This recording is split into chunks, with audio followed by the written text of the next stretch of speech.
نہایت واجب الاحترام میرے بزرگوں، دوستوں اور بھائیوں، اللہ رب العزت کے ہاں پسندیدہ دین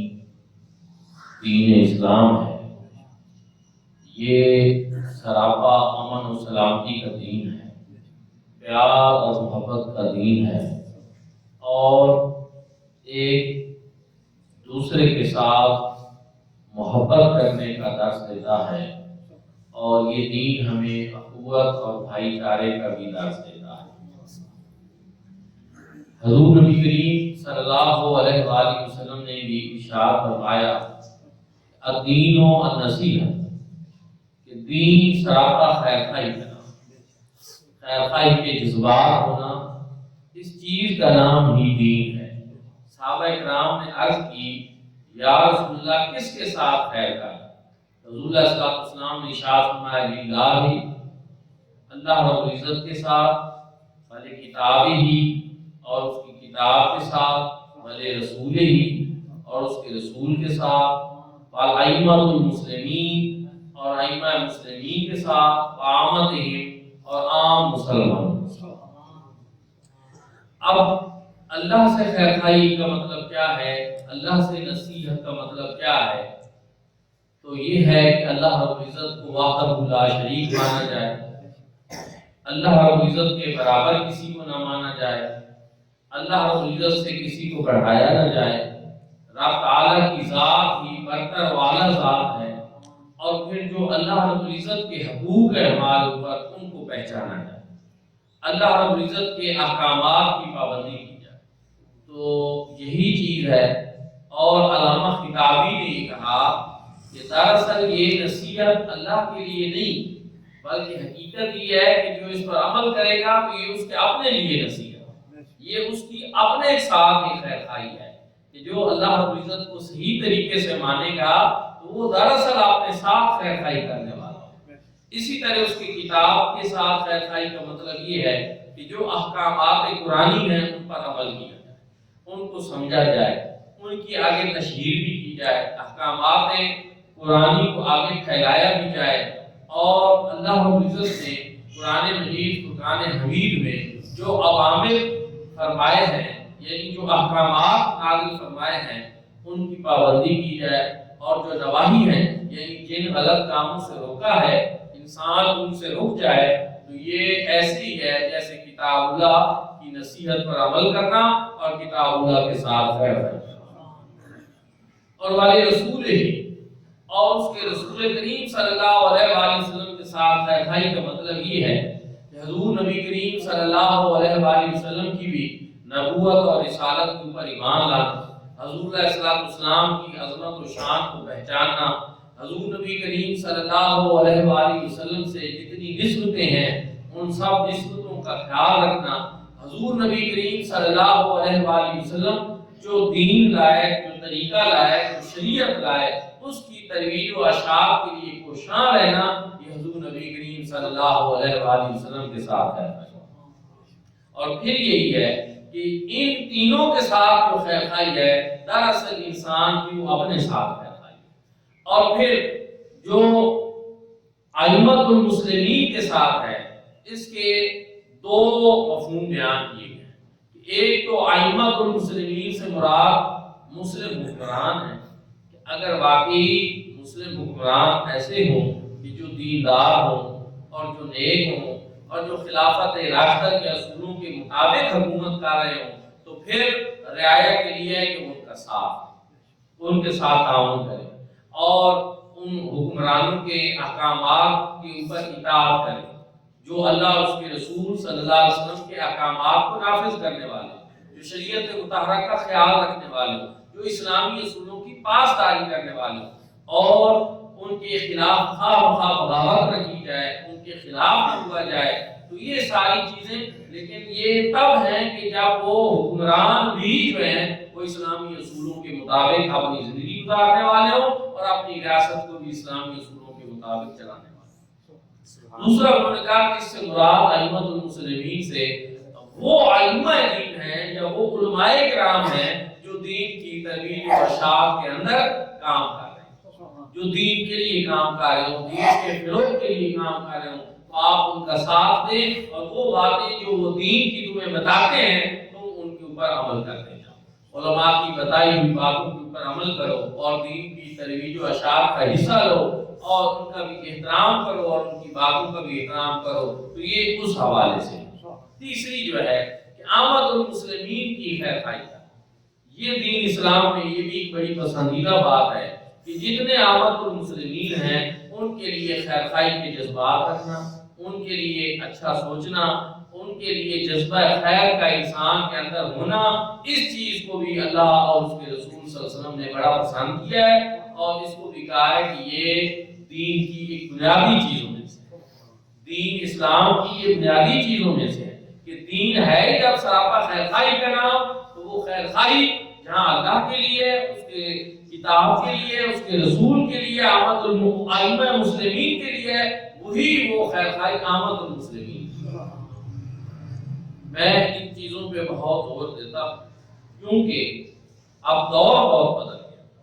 زمانہ بہت تبدیل ہو گیا ہے، حالات بہت بدل گئے ہیں، اور اب تو صورتحال یہ ہے کہ جدید دنیا نے انسان کو اپنی لپیٹ میں اس طرح لیا ہے کہ انسان کو کسی دوسرے کی کوئی خبر نہیں، نفسا نفسی کا ایک دور ہے، افراتفری کا ایک دور ہے، اور پہلے وہ رشتے اور ناطے جو خونی ہوتے تھے ان میں بھی ایک بڑی رونق نظر آتی تھی، اور جو دوست احباب تھے ان کے تعلق میں بھی ایک بڑی خاص چیز نظر آتی تھی کہ وہ تعلق تھے، برادریاں تھیں، رشتہ داریاں تھیں، بہت ساری چیزیں تھیں۔ اب تو صورتحال یہ ہے کہ نہ وہ تعلقات رہے، نہ وہ رشتہ داریاں نہیں، اور نہ وہ اس طرح کے جذبات اور احساسات رہے۔ تو یہ چونکہ مادیت پرستی کا دور ہے، تو اس مادیت پرستی نے ہماری وہ ساری قدریں جو ہیں ان کو میڈیا بیٹ کر کے رکھ، حالانکہ ان میں خاص چیز کیا تھی کہ آمد المسلمین کی خیر خواہی کرنا، خیر خواہی کے جذبات ہونا اور دوسروں کے احساسات۔ خیر خواہی کس طرح کی جا سکتی ہے میرے بھائی اور دوستو؟ ایک تو اس طرح کہ آمد المسلمین، مسلم لوگ جو ہیں، ہمارے ارد گرد بسنے والے مسلمان جو ہیں، انسان کوئی ایسا کام نہ کرے کہ جس سے ان کو ضرر اور تکلیف پہنچے، یہ بھی ایک خیر خواہی والا کام۔ اس کے لیے حضور نبی کریم صلی اللہ علیہ وآلہ وسلم نے مسلمان کی جو تعریف کی ہے وہ ہمیں پیش نظر رکھیں۔ حضور نبی کریم صلی اللہ علیہ وآلہ وسلم نے ارشاد فرمایا، المسلم من سالم المسلمون بلسانہ ویدہ، کہ مسلمان وہ ہے کہ جس کے ہاتھ اور زبان سے دوسرے مسلمان محفوظ ہیں۔ اس کا مطلب یہ ہے کہ اپنے ہاتھ کے ذریعے وہ کسی کو ایذا نہ پہنچائے، کسی کو تکلیف نہ دے، کسی کا حق نہ مارے اور کسی کے حقوق کو غصب نہ کرے، تو اس چیز سے روکا جائے۔ اور بلسانی، زبان سے بھی، زبان سے کئی طرح کی چیزیں ہیں جن کو روکنا ضروری ہے کہ ایک انسان غیبت سے روک جائے اور ان عیبوں کو بھی بیان کرنے سے رک جائے جو کسی کے اندر موجود ہو، کہ وہ عیب خواہ خواہ لوگوں کے سامنے ظاہر نہ کرتا پھرے اور پھیلاتا نہ پھرے۔ یہ بڑی اس دور کی بڑی اہم بات ہے کہ وہ حقیقی عیب جو کسی مسلمان کے اندر ہو بھی صحیح تو وہ اس عیب کی پردہ پوشی کرے۔ من ساتر مسلم من ساتر اللہ یوم القیامہ، کہ جو کسی مسلمان کا عیب اس دنیا میں چھپائے گا اللہ رب العزت قیامت کے دن اس کے عیب چھپائے گا۔ لیکن عیب پوشی بڑی ضروری چیز ہے، لیکن فی زمانہ عیب جوئی کے اندر ہم مشغول رہتے ہیں، عیب تلاش کرتے ہیں، لوگوں کو عیب بتاتے ہیں، تو یہاں روکا گیا اس حقیقی عیب سے جو کسی کے اندر موجود۔ اچھا یہاں ایک بات سمجھنا، اس چیز سے روکا جا رہا ہے کہ جو عیب کسی کے اندر حقیقی طور پر موجود ہو اس کو بھی خواہ خواہ لوگوں کے سامنے نہ پھیلاؤ، اس کی پردہ پوشی کرو۔ تو پھر ایک ایسا عیب کسی کے ذمہ لگا دینا کہ جو اس میں ہو ہی نہیں، اس کو کیا کہتے ہیں؟ بہتان، اس کو بہتان ترازی کہتے ہیں۔ تو وہ تو پھر اور زیادہ سخت ناپسندیدہ چیز ہو گئی کہ جو کسی کے اندر عیب ہے ہی نہیں اور ہم اس کے ذمہ لگا دیں یہ فلاں اس میں غلطی ہے، یہ فلاں غلط کام کرتا ہے، یہ فلاں کرتا ہے۔ فی زمانہ بہتان ترازی بہت عام ہو گئی، اور عیب جوئی بہت عام ہو گئی. ہر بندہ جو ہے وہ دوسروں کے عیب بیان کرتا پھرتا ہے. کوئی پردہ پوشی والی بات نہیں رہے گی، کوئی وہ جذبات اور احساسات نہیں رہے گا، اور کوئی یہ چیز. تو فرمایا کہ ایک یہ ہے کہ اپنی زبان سے غیبت نہ کریں، غیبت ہوگی پیٹھ کے پیچھے، عیب جوئی نہ کریں اور چغلی نہ کھائیں اپنی زبان سے، اور پھر آپ جھوٹ بھی نہ بولیں. جھوٹ نہ بولیں، ہمیشہ کلمہ حق بیان کریں. لیکن 3 جگہ ہیں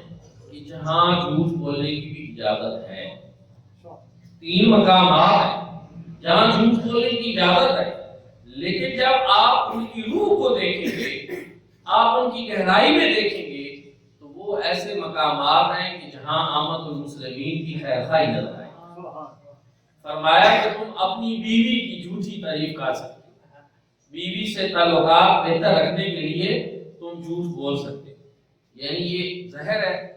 کہ آپ سب لوگ جانتے ہیں بیویوں کی بھی ایک نفسیات ہوتی ہے، اور جو شادی شدہ لوگ ہیں وہ بھی جانتے ہیں، اور جو نہیں جانتے وہ جان لیں گے. یہ ظاہر ہے کہ بیوی کو راضی رکھنا یہ ایک اچھی چیز ہے، یہ ایک اچھا عمل ہے. اور شریعت مطہرہ میں حضور نبی کریم صلی اللہ علیہ وآلہ وسلم نے ارشاد فرمایا کہ تم سب سے بہتر وہ ہے جو اپنے اہل خانہ کے لیے. خیرکم خیرکم خیرکم لأہلہ، کہ تم میں سب سے بہتر وہ ہے جو اپنے اہل خانہ کے لیے بہتر ہے. بیوی انسان کی ایک ایسی ساتھی ہے جس کے ساتھ انسان نے زندگی گزاری اور جس کے ساتھ ہر وقت رہنا ہو، ہر وقت رابطہ ہو، ہر طرح کے معاملات، جس نے گھر میں بچوں کی دیکھ بھال کرنی ہو، سلسلے کرنے ہو، تو اس سے ناچاکی یہ اسلام میں پسند نہیں، کیونکہ نظام نہیں چلتا. اور یہاں سے آپ ہمارے دین کی باریکیوں کو بھی ذرا دیکھیں. یہ ہمارا کیسا دین ہے کہ جو فطرت سے ہم آ گئے، اور جس میں ہماری کس طرح کی خیرخواہی کی کہ اگر آپ بیوی کی جھوٹی موٹی تعریف کر بھی دیں کہ آج آپ نے کھانا اچھا پکایا، آج آپ نے یہ کام بڑا اچھا کیا، وہ کیا، تو وہ اور خوش ہو کر معاملات کرے گی، گھر میں آسانیاں ہوں گی. تو فرمایا ایک تو اس بات کے لیے اجازت. دوسری حضور نبی کریم صلی اللہ علیہ وسلم نے ارشاد فرمایا کہ دوران جنگ جھوٹ بولنے کی اجازت ہے، کیونکہ الحرب خدا کہ جنگ ہے ہی دھوکہ بازی ہے، کہ وہاں بھی یہ ہے جھوٹ بولنے کی اجازت. اور تیسری چیز کہ 2 مسلمان جن کا آپس میں جھگڑا ہو، ان کے درمیان صلح کرانے کے لیے اگر آپ جھوٹ بول دیتے ہیں تو اس کی بھی اجازت. وہ جھوٹ کیسے بولنا ہے، اس طرح نہیں آپ نے جا کر اس بات کو اور ہوا دینی ہے. غصہ ہے، ایک کو بھی غصہ ہے، دوسرے کو بھی، وہ غصے میں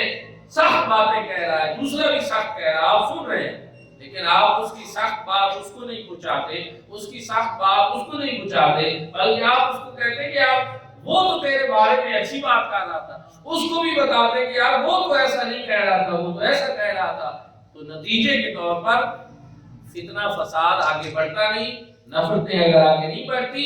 محبت قائم ہوتی ہے 2 مسلمان بھائیوں کے درمیان، تو پھر وہاں تو مسلحتاً جھوٹی بات کہہ سکتے.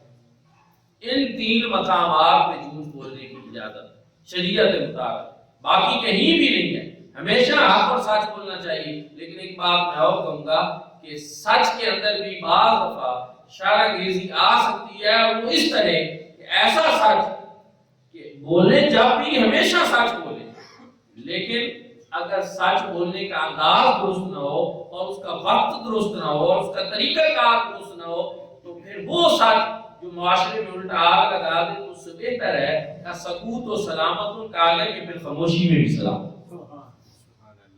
تو یہاں اس چیز کی روح کو آپ دیکھیں کہ سچ بھی وہ سچ جو معاشرے میں محبتوں کو پھیلائے، اور وہ جھوٹ جس سے 2 مسلمانوں کے درمیان آپس میں صلح ہو سکتی ہو، تو اس کی بھی اجازت ہے.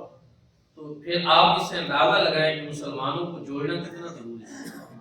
ان کی نفرتیں ختم کرنا کتنا ضروری ہے. معاشرے کا انتشار اسلام کسی صورت میں پسند نہیں ہے. یہی چیز اس کی بنیادی روح ہے. اور پھر اس میں کیا ہے کہ وہ خیرخواہی کے جذبات ہیں جو مسلمانوں کے لیے، جو آمد المسلمین کے لیے، اور ان کے لیے ان چیزوں کی بھی اجازت دی گئی. تو زبان جو ہے اس کا استعمال اور ہاتھ کا استعمال اسلامی معاشرے میں اس کو کہا گیا کہ اس سے کسی مسلمان کو ایذا نہ ہو۔ اچھا پھر جھوٹ، غیبت، چغلی اور ان چیزوں کے ساتھ ساتھ زبان سے گالی دینا، گالی اسلام میں ناپسندیدہ ہے، گالیاں دینے والے کو پسند نہیں کیا ہے۔ یہاں تک کہا گیا کہ تم کسی کے جھوٹے خدا کو گالی نہ دو کیونکہ وہ تمہارے سچے خداؤں کو بھی گالی دے۔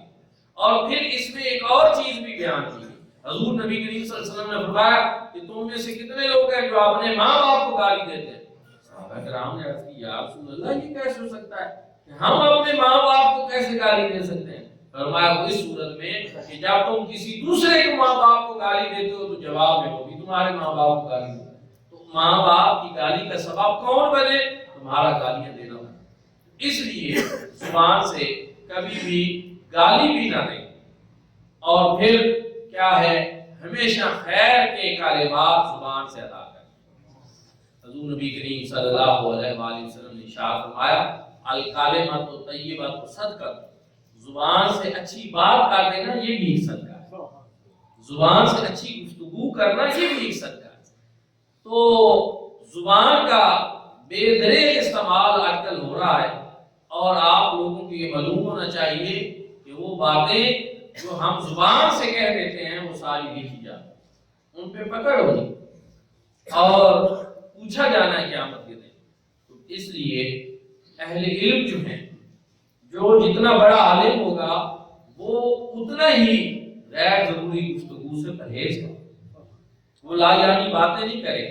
کیونکہ اس کو پتا ہے کہ ان چیزوں کے اوپر پکڑ ہونی، پوچھا جانا ہے۔ زبان کا بے دریغ استعمال، آپ سوچیں کہ آج کل فی زمانہ ہو کیا رہا ہے، گھنٹوں گھنٹوں ہم بے مقصد اور لا یعنی گفتگویں کرتے رہتے، نہ ہمارا کچھ لینا اور نہ دینا۔ زبان کا ایک چسکا پڑ جاتا ہے، عادت پڑ جاتی ہے زبان کو، اور ان چیزوں کے لیے ہم لگے رہتے ہیں،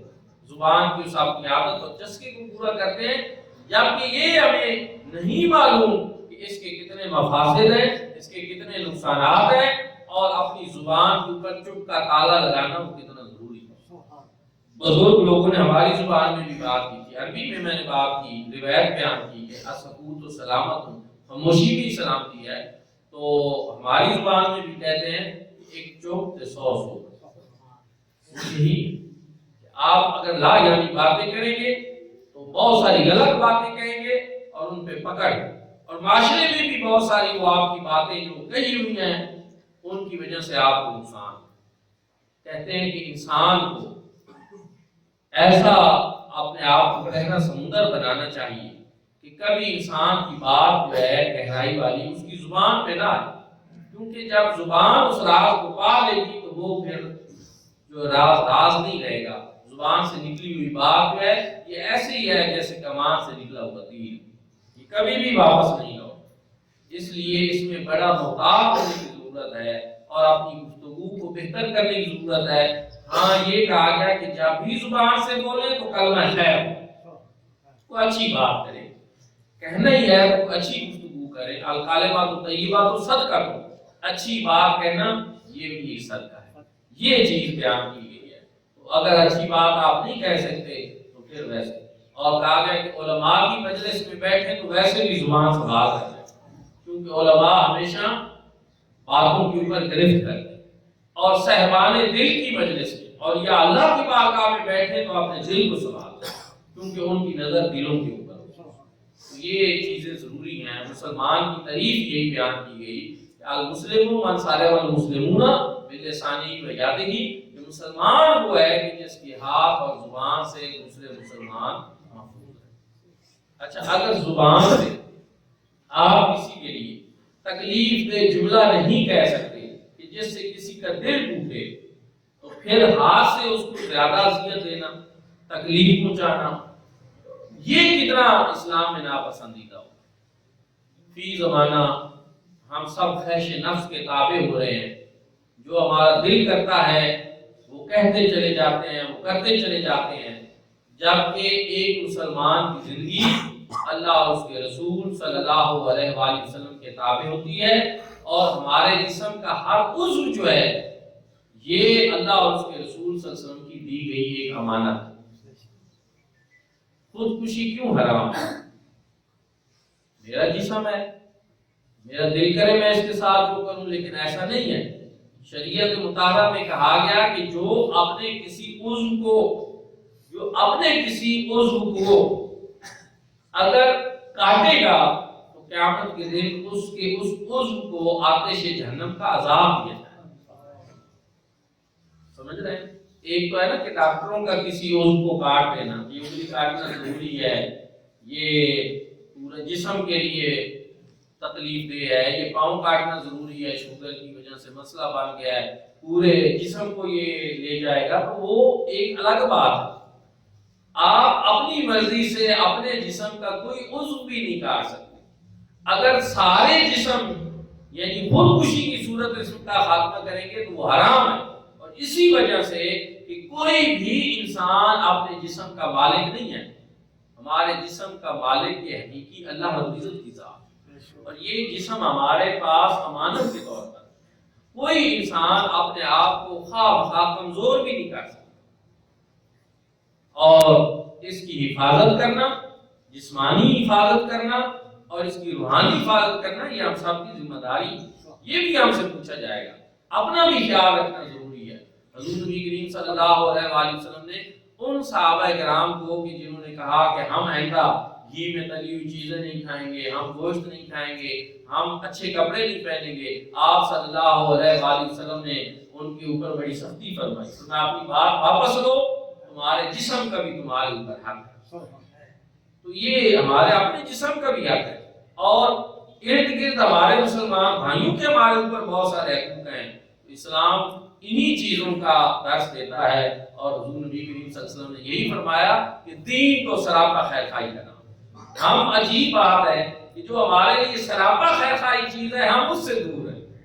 جس کے بارے میں اللہ نے بھی بتا دیا اور اس کے رسول نے بھی بتا دیا، یہ تمہارے بھلے کے لیے، تمہارے نفع کے لیے ہے، تمہیں اس سے فائدہ پہنچے گا، یہ سراپا خیر خائی کا نام ہے، تو ہم اپنی اس خیر خائی سے دور ہیں۔ اور وہ تمام چیزیں جو ہمارے لیے مادی اور روحانی طور پر ہمیں تکلیف دیتی ہیں، تو ہم ان چیزوں کے قریب ہیں۔ تو دعا ہے کہ اللہ رب العزت ہم سب کو عمل کرنے کی بھی توفیق عطا فرمائے۔